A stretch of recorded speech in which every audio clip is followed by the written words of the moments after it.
सूर्योदय में एक प्रहर से भी कम का समय बचा है। मुझे शीघ्र ही जल स्रोत तक पहुंचना होगा।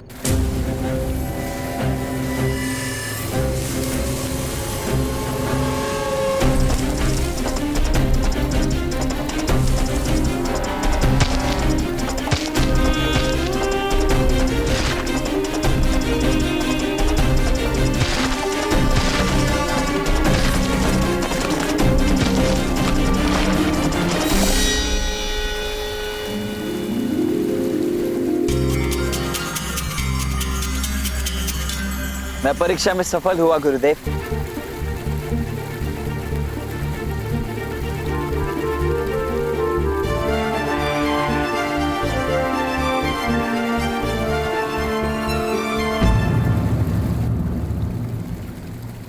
ये जल प्रवाह पुनः क्यों रुक गया?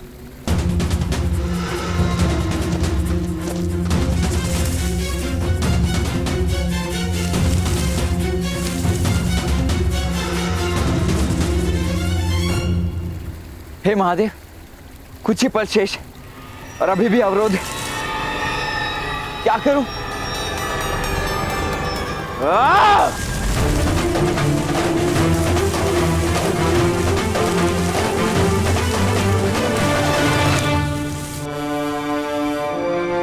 मैंने जल मांगा था बालक। गुरुदेव, न बहता जल कभी रुका है और ना ही कर्ण कभी रुकेगा। मैं भी जल की ही भांति हटी जो अपना मार्ग निकाल ही लेता है।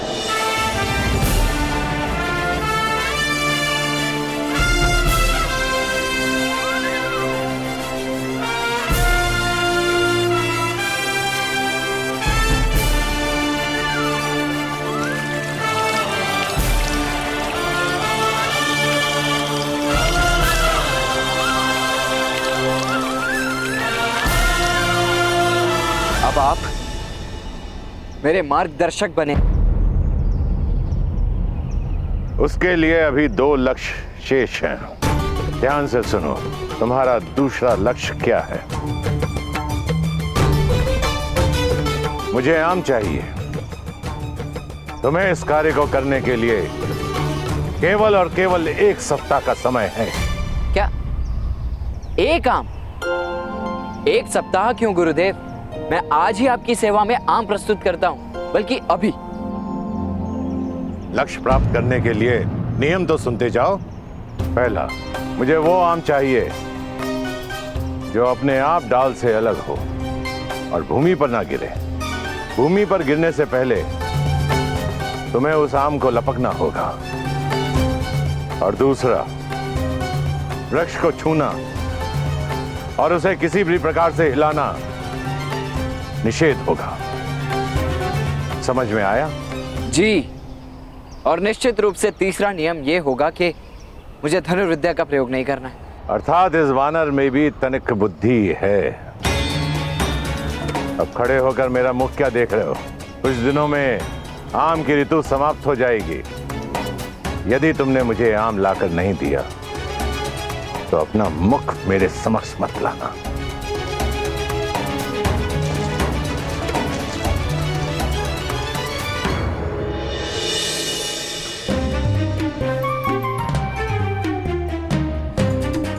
ये भी कोई परीक्षा हुई?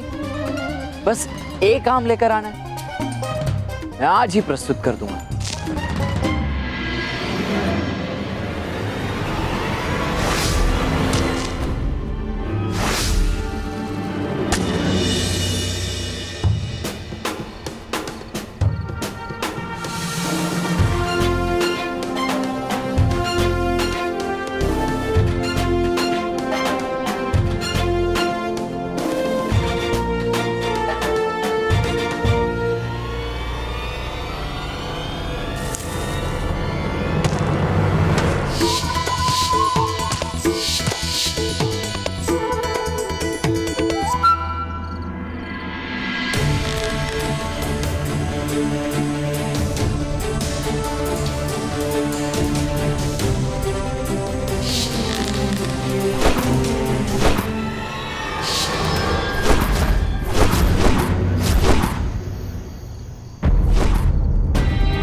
कैसे?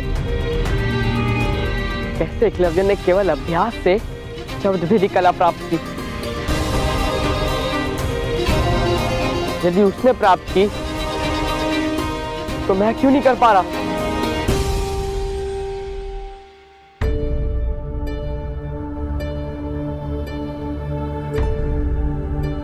प्रणिपात गुरुदेव। अर्जुन, मैं तुम्हारी प्रतीक्षा करूंगा। अर्जुन, बैठो, क्षण भर विश्राम करो,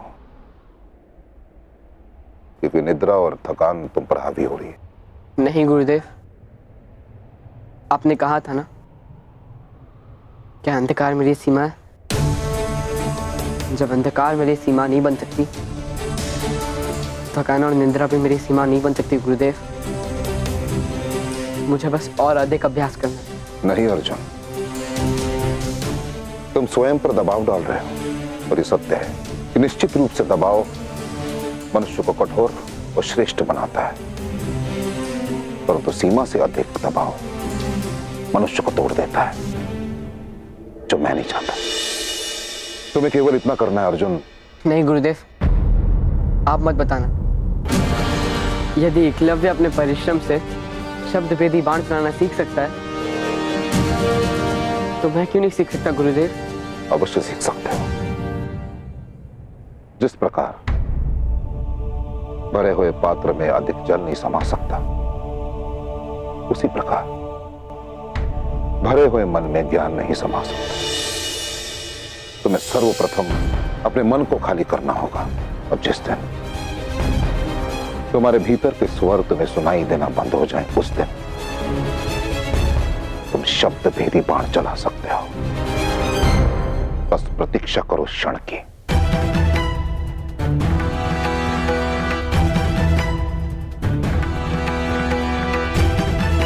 अर्जुन,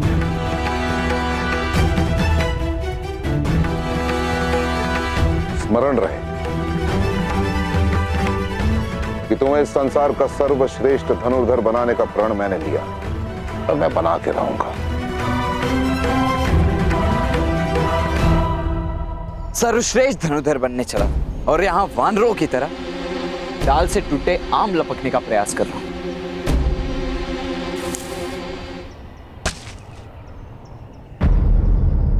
मुझे आभास कैसे हुआ कि एक और आम गिरने वाला है? जब आम डाल से टूटता है तब एक नाद होता है, अस्पष्ट ही सही, परंतु कंपन से एक स्वर उत्पन्न होता है। मुझे टूटकर गिरते हुए आम के स्वर को समझना होगा।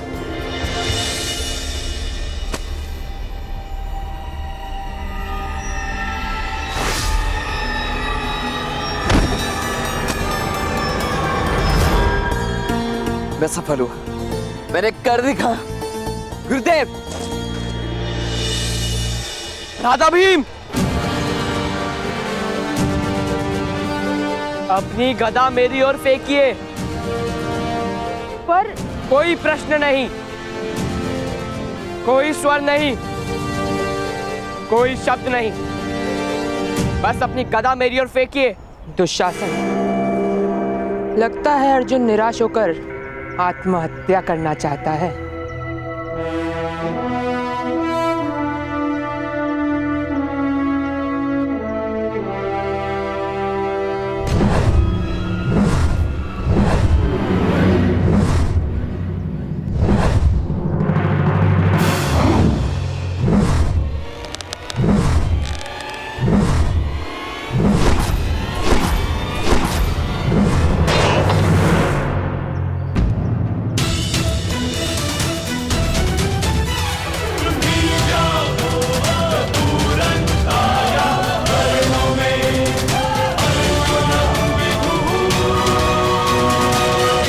मैं भेद समझ गया राधा भीम।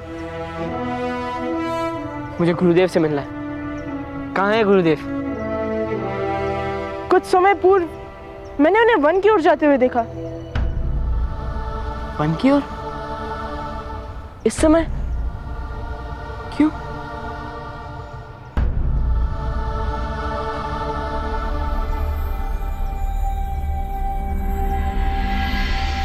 देखिए, बिना बाण या बल का उपयोग किए मैंने उन्हीं नियमों के साथ इस फल को प्राप्त किया है जो आपने बताए थे।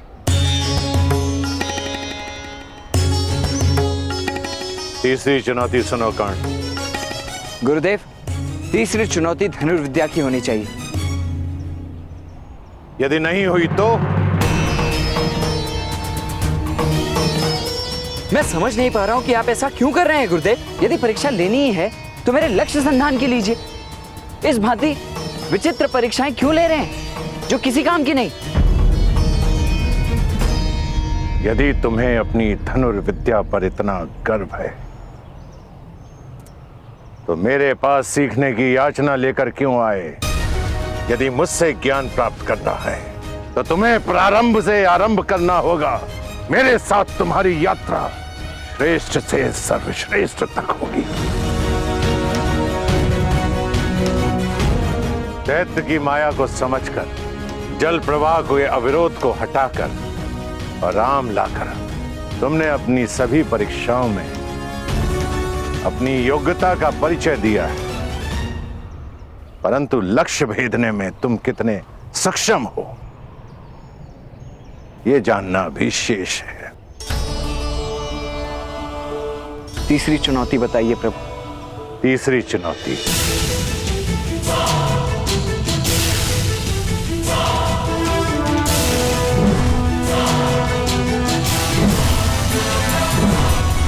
ये गतिमान पत्थर, 3 नियम। इस गतिमान पत्थर को भेदना है तुम्हें। दूसरा, केवल 3 प्रयास में। और तीसरा, धनुर्विद्या के ज्ञान से।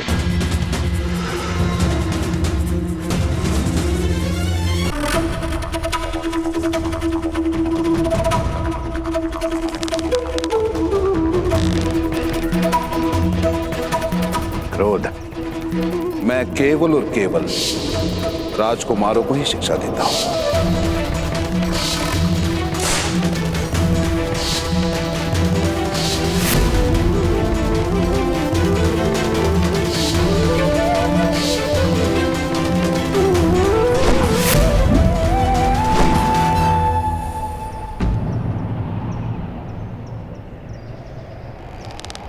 मात्र 2 अवसर कौन।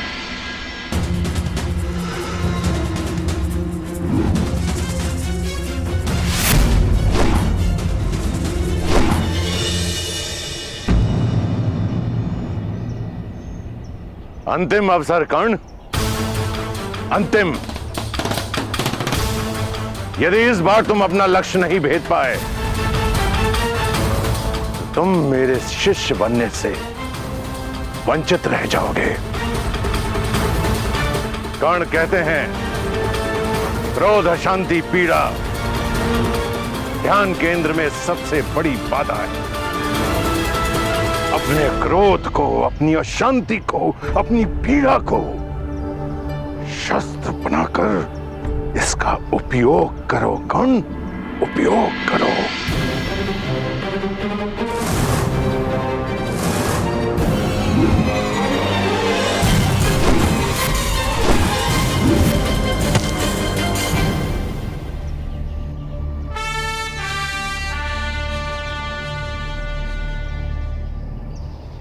पहली बार तुमने क्रोध का सही दिशा में उपयोग किया है। उठो कर्ण, समय आ गया है तुम्हारे उत्थान का, तुम्हारे सर्वश्रेष्ठ होने का। राधे कर्ण।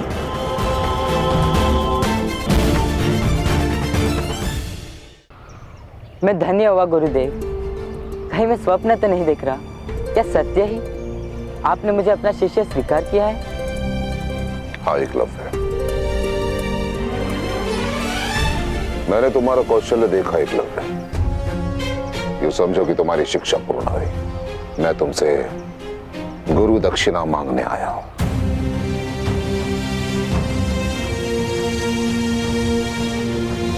गुरु याचना नहीं करते गुरुदेव, आदेश कीजिए।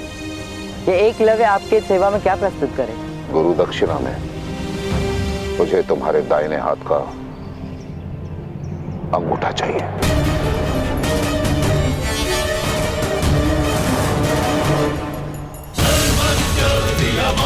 क्यों? भय लग रहा है एकलव्य? नहीं गुरुदेव, भयभीत नहीं। मैं तो बस ये सोच रहा था कि आपने इतनी तुच्छ वस्तु मांगी।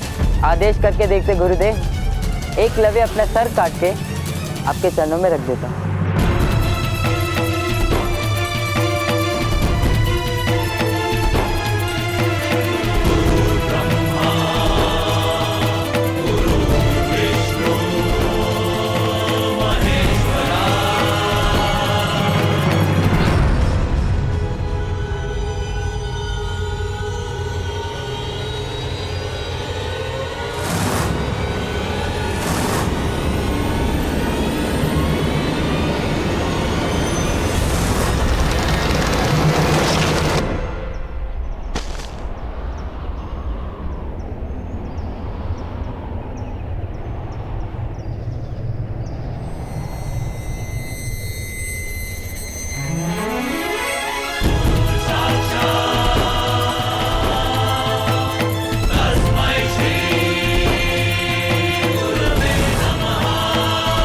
आपको गुरु दक्षिणा देकर मैं धन्य हुआ और गुरु दक्षिणा के भार से मुक्त भी।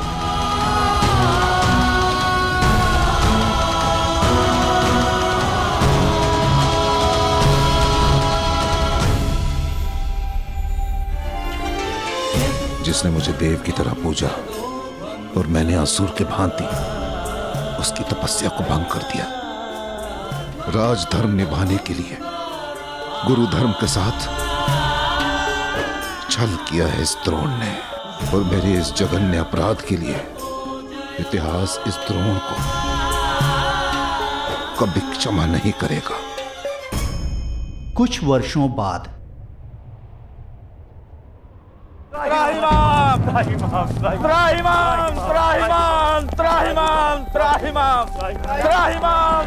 प्रभु, चौमासा बीतने को है, परंतु आकाश से एक बूंद जल नहीं गिरा। यदि अब भी वर्षा न हुई तो महाअकाल पड़ेगा। आपके आश्रम में हर ओर हरियाली है, प्रचुर वर्षा हुई है, परंतु आपके आश्रम की सीमा से परे एक भी बूंद नहीं गिरी। स्वयं सोचिए प्रभु, ऐसा क्यों हो रहा है? आपका कोप ना सहना पड़े इसलिए आपके आश्रम में वर्षा, और इन निरीह निर्बल प्रजाजनों के लिए अकाल। ऐसा कौन कर सकता है प्रभु? देवराजेंद्र? हाँ प्रभु, वो चाहते हैं कि उनके अतिरिक्त किसी और आराध्य की सेवा न की जाए। प्रभु मदद करो, प्रभु मदद करो, मदद करो। आपके परशु के बल से तो तीनों लोग कांपते हैं प्रभु। आप ही हैं जो इंद्र भगवान को मार्ग पर ला सकते हैं। मैं शपथ ले चुका हूं,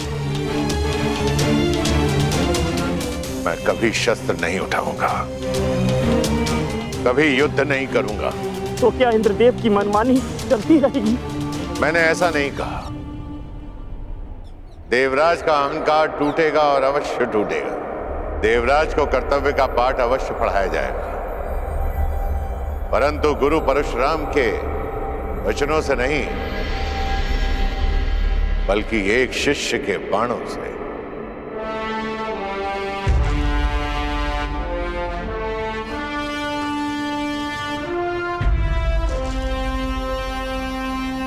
समय आ गया है संग्राम का।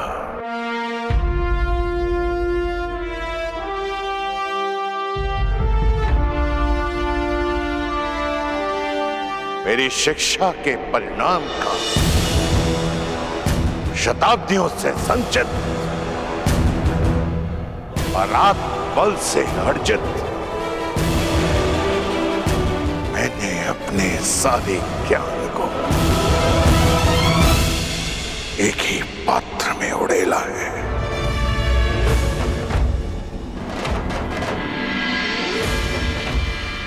तब से तपाया है मैंने उसे, गंगा पुत्र भीष्म और द्रोण, लोह से कुंदन बनाया है मैंने।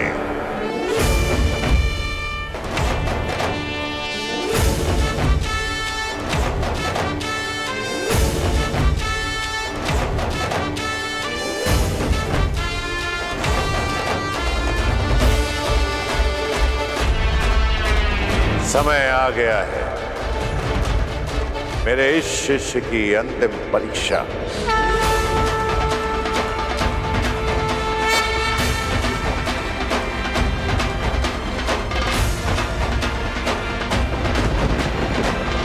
ये निर्धारित करने का कि मैंने सुपात्र चुना है या नहीं।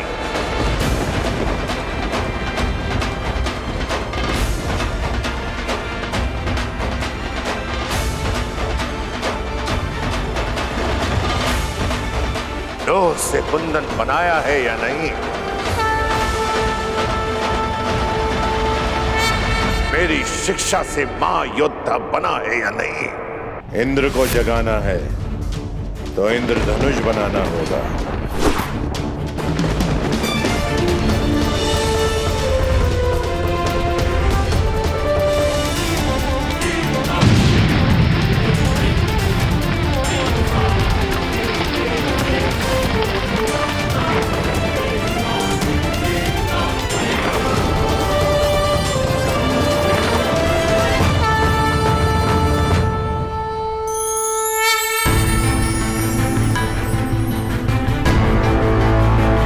प्रसन्न करके आज तक देवराज का आह्वान बहुतों ने किया,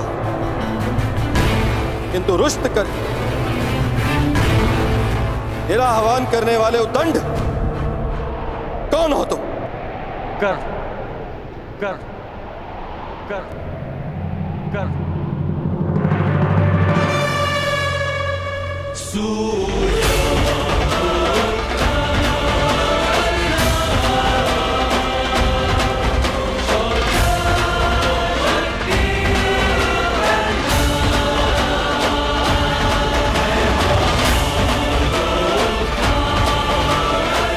राधे कर्ण।